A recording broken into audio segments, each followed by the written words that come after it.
thermal muffler. That's all to do with the straight pipe. So we're gonna stick this son of a bitch in fucking probably in, I don't know what that is there, probably B1. We got this big fucking thing behind it.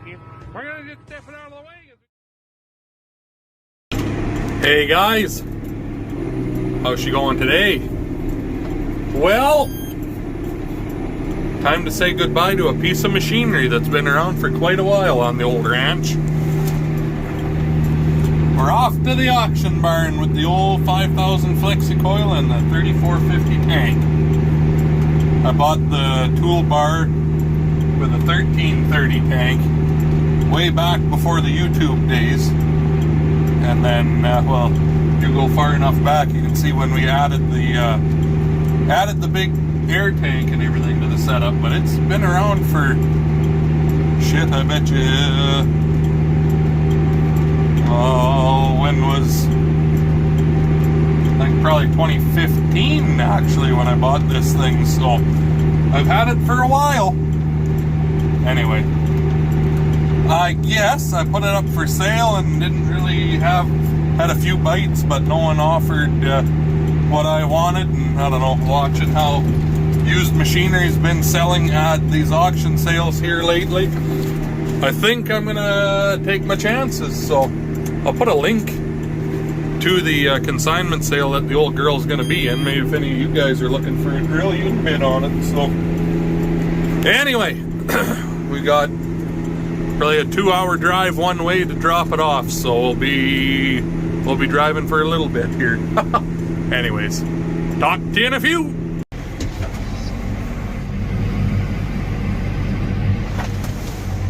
Front and center, boys, come and get her. Sells April 29th. Whole bunch of fucking stuff here. Augers, sprayers, 9280 versatile, corn planter, skid steer, silage bale wrapper, fucking shitty old Dodge truck. You name it, they got it. So, anyway, 2 hours. Maybe it won't be quite as long driving home. I can go faster without it behind me, but it was a real case of the tail wagging the dog there, that fucking thing behind me. So, anyway, see you later, flexi coil.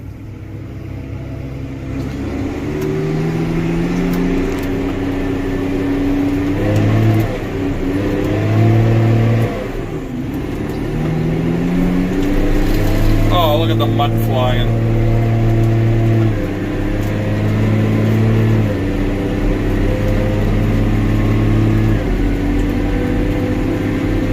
Holy fuck, that's easy pulling now, eh, old tractor? Though 45,000 pounds of air seeder behind us.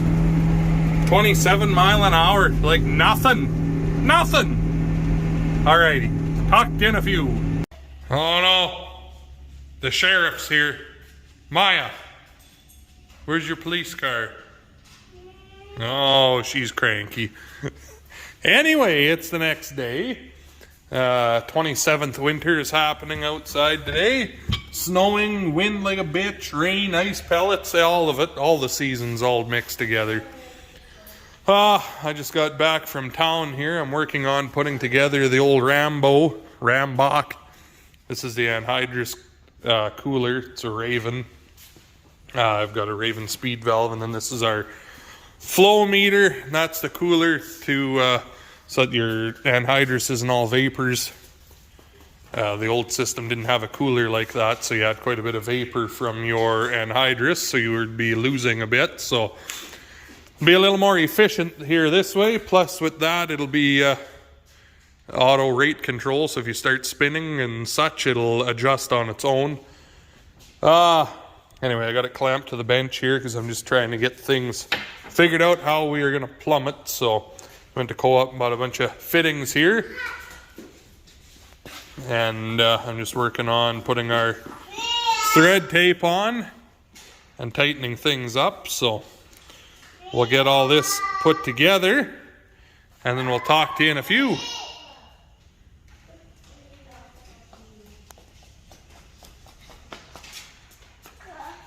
Yeah, car, go get it. You're not that tall. You can fit under the grain truck.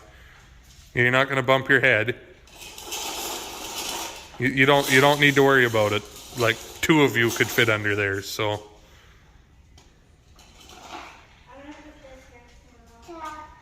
It's stock.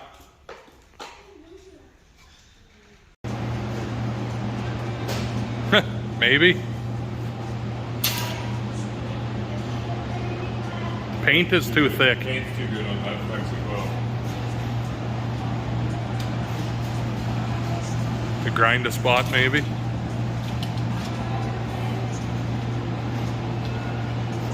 Well, anyways, while he tries to get a ground over there, I finished this. These angle irons here, flat irons, not angle, well, they're angled flat irons, so they're kind of angle irons. These 90-degree irons here. I took that flexi coil in on the Seed Hawk when we got it last year. If you remember, it had a flexi coil air kit on it. But we took all that off, and these irons here held their primary towers.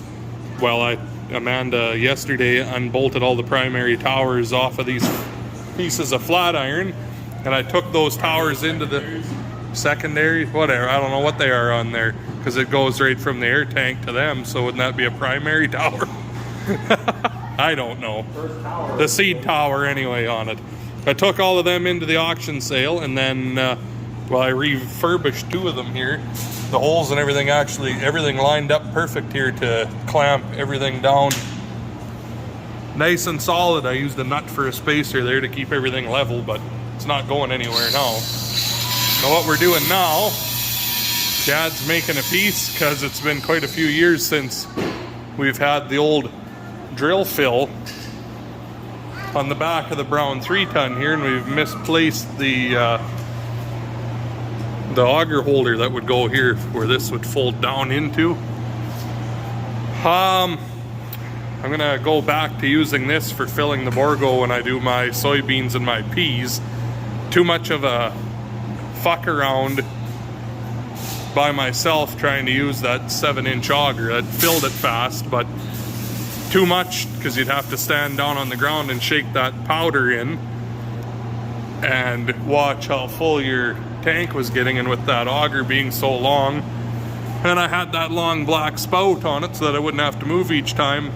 If you happen to have the air cart go full, with the auger up in the air, it would plug and the fucking thing would tip over, and it done it to me once there last year, and that's enough of that, I thought. So go back to this unit, and the nice thing with this is it's ran with this handy dandy homemade switch here, and then I can stand at the ground level here, put my powder in while it's filling, and then when the air cart goes full, obviously the orbit motor is just going to run out of gumption, so I flip the switch, shut my door, climb up, stuff the peas down, kick the auger back in to empty it out, and then go into the other tank. So that's the plan. And then it's going to be dual purpose here, since we feed oats to calves with the creep feeders out in the pastures. Last year it was never ending hauling 5-gallon pails of oats. Well, this way here now, when Amanda wants to go and fill a creep feeder somewhere, we can just put 50 bushels on the 3-ton, drive down there and auger it off into the creep feeder. So I think that's going to work pretty good anyway. The old truck here needs 2 tires on the other side. One's blown out and the other one's not far behind it. They let go, if you remember last year, in the last piece of canola when we were combining. But another thing too, these trucks, this is an 80, they had fucking plastic door handles. This one broke off when it was 40 below out, and I tried to use plastic weld and it didn't work. So I've got a couple spare doors that have they're the same handles, so we'll try and do the old switcheroo on that tomorrow or something. But anyway,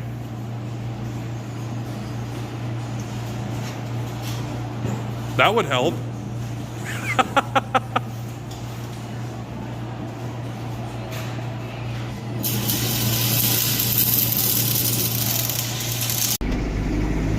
What a sloppy, soupy fucking mess this is. Oh well, life on the prairies. That's the next day here. The snow is pretty well done. It's just below freezing, so it's raining. Everything's got about 1.5 inches of ice on it. Can't really see in the video here, but anyway, it's fucking gross. And there's power going out all over the place because power lines are snapping and everything else. So anyway, we're just putting out some hay bales here, driving around like a real rancher with my loader up in the air. Yeah, and I think we're gonna put out a bit of bedding and go from there. So I suppose, and talk to you in a few. Pretty sloppy. 4440 needs front wheel assist. Anyways, this fucking ravine here is always bad because the water runs through here, so it just turns into a goddamn greasy horror show. Anyway, I just used the bale on the loader here and gave the 44 a push. Well, why don't you put the bale shredder on the McCormick? Well, it would work fine, but it's nice having this tractor not have something behind it for when you got to go and get bales and everything for feeding and everything else, and then not have to hook and unhook all the goddamn time. So 4440 works good for that. Same with getting around in the corrals at the shredder. You don't have the loader hanging off the front. You can turn a lot tighter, so a little more agile to get around, but just a little bit spinny when you get in this real sloppy shit. So anyways, put the duals on maybe, but then you wouldn't be able to turn as sharp, so now you're back to, you may as well just have this tractor hooked on it. So anyway, talk to you in a few.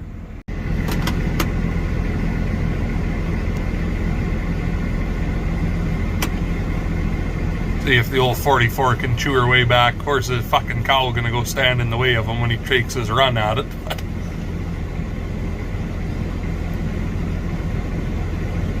Get out of the way, Tanya.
Nope.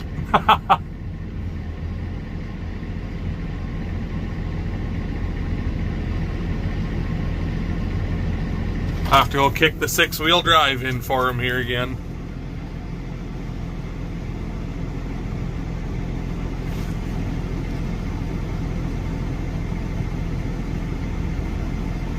Problem is the bale shredder is so low. Yeah, the bale shredder keeps getting them hung up, so we'll go give them a bump. Forgot we had a chain, so we'll do it this way.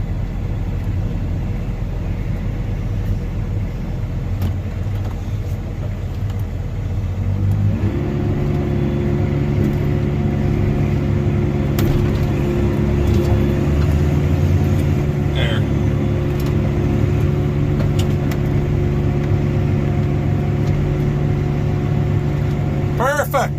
Well, we're done, so just bring everything down to where the creek's running like a bitch here and wash the rims out so you don't have all that manure and everything left in there to rot the rims out of the machinery. I'm gonna wash out the McCormick here and then go have some dinner, but I think that's where I'm gonna leave you guys for today. So Hopefully you enjoyed the video. If you did, make sure you hit that like button, comment, subscribe for more, all that good stuff. Other than that, this is where the road is here. Like, there's my house. Right now we gotta drive fucking 4 miles around the block to get home instead of just an 1/8 of a mile, as they put this stupid fucking cement spillway in instead of the bridge that used to be here. But that's a story for another day. Anyway, look how fucking deep it is here though. The water just fucking humping through there, cleaning the rims. Anyway, works good to wash stuff, so I guess thanks for watching, and we'll talk to all you guys in the next one.